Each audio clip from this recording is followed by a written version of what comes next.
everyone! Welcome back to the Kurth Kitchen. Today I want to talk about a concept that I really haven't seen anyone else talk about, and that is how do you approach exercise from a holistic health perspective. So when I looked up holistic exercise, a lot of people were talking about holistic in terms of the whole body, but I didn't really see anyone explaining it from a mind, body, spirit perspective. In this video, I'll introduce a holistic approach to exercise, a concept I call joyful movement. The joyful movement concept is the name that I've given to holistic exercise. In this video, we're going to talk about how you can approach exercise not only from the perspective of a body, but also how exercise can help your mind, your spirit, as well as your body, and how exercise can really help you be a better person as a whole and not just a more physically fit person.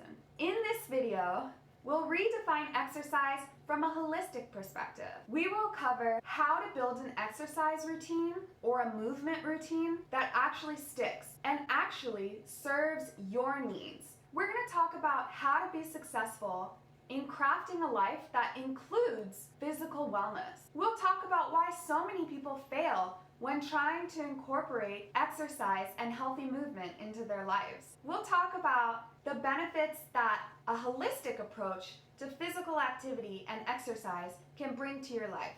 So if that sounds good, keep on watching. If you're not familiar with what holistic means in terms of an approach to health and wellness, go ahead and go back to the last video where I talk about exactly what I mean when I say holistic. If you've already seen that one, let's get going. Now in this video, I talk about the terms physical activity, exercise, physical fitness, and healthy movement. All of these words I'm using interchangeably to mean mechanical, repetitive body movement done with the goal of improving physical health. So in and of themselves, these words, these concepts, don't address the holistic approach to health and wellness. They often cause us to think of our physical health as separate from the health of the rest of our life. As a result, a lot of us see exercise as boring, repetitive, tedious, time-consuming, overwhelming, inaccessible, unmotivating, boring. It's easy to see why many people aren't successful when incorporating exercise and physical activity into their lives. Who wants to do something boring?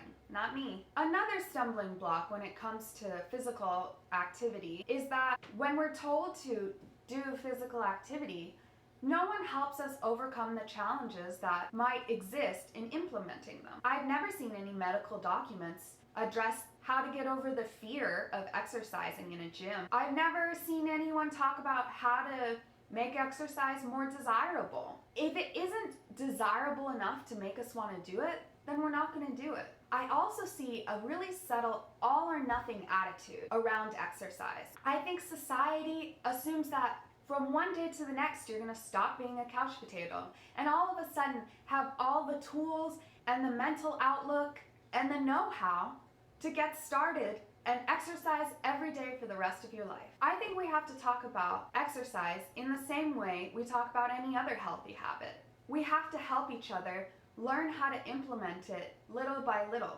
There's a lot of steps between wanting to be someone who's physically active and healthy to being someone who's consistently physically active and physically healthy. There's two things that I think are required before a person's able to get moving. First, they have to have the habit of adding physical activity into their day-to-day life.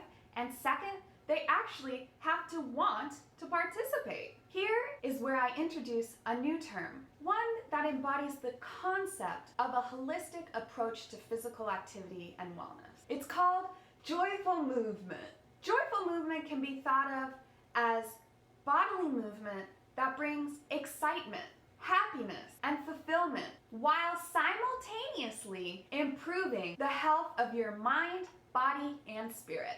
It challenges us to use our bodies in a way that works for us as individuals. It uses motivating forces like excitement, interest, community, curiosity to get us moving. Rather than using bodily activity as a goal in and of itself, joyful movement uses our bodies as an avenue to a more complete, fulfilled life. Joyful movement looks different for everyone because everyone's curiosities, interests, abilities, motivations are unique. For some, it might mean taking long hikes on the weekend with their friends in order to enjoy nature. For others, it might mean joining a gym that offers group classes and experimentation by joining a new class every week. Gardening, kayaking, walking the dog at sunset. They all fit the bill as long as it's something that brings joy and fulfillment. You can think of joyful movement as an aspect of self-care. It can be done alone,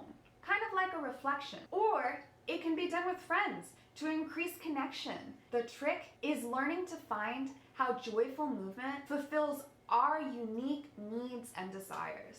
Lastly, I want to talk about what benefits joyful movement can bring into your life. Of course, it can bring the same benefits as traditional exercise and fitness routine, depending on the intensity and style of the activity. Some traditional benefits that you can still get from joyful movement include improved concentration, lowered anxiety, elevated mood, more energy, lower risk of injury, lower blood sugar level, increased heart and circulatory health, increased strength, increased muscle, increased physical fitness, and even a longer lifespan. But I want to talk about the wider ranging benefits that joyful movement can bring. It can help you feel more connected to life. It can increase your sense of confidence. It can increase your ability to follow through on your commitments. You can learn something new. You can increase your mastery of a skill. You can increase your ability to be present in the moment. It can increase and strengthen your social connection. It can improve your mental health. Now, these are things that typical exercise routines just can't do if you're not thinking about your life as a holistic whole. Lastly, I want to give a few examples of what joyful movement looks like in my life. I live in Southern California, which means almost all year round you can be outside. I use this as the basis to most of my joyful movement. I love taking long hikes in the hills around where I live. It helps me feel more connected to my partner and my dog and to the environment, and I always feel like I'm breathing fresh air. Sometimes I'm even able to connect with others. I invite my partner or I invite my friends, and we really feel a bond when we go out into the hills and hike. Another way I see joyful movement in my life is through my garden. The garden is a meditative place. It grows and it changes. I learn slowly and I learn quickly through the plants, the soil, the worms, and even the pests. Sometimes joyful movement is intense, like in the spring when there's so much to do. Planting and digging and building and trimming and pruning. Other times of year, it's slower paced, like in the winter, where there's less sunlight and things grow more slowly and there's less pests. This is when my joyful movement is more meditative, when I'm pulling weeds or watering my plants by hand. In any case, I get a lot of joyful movement in my garden, year round. Lastly, I want to share how I use a more traditional version of exercise, but I make it into joyful movement. This is through my experience with yoga.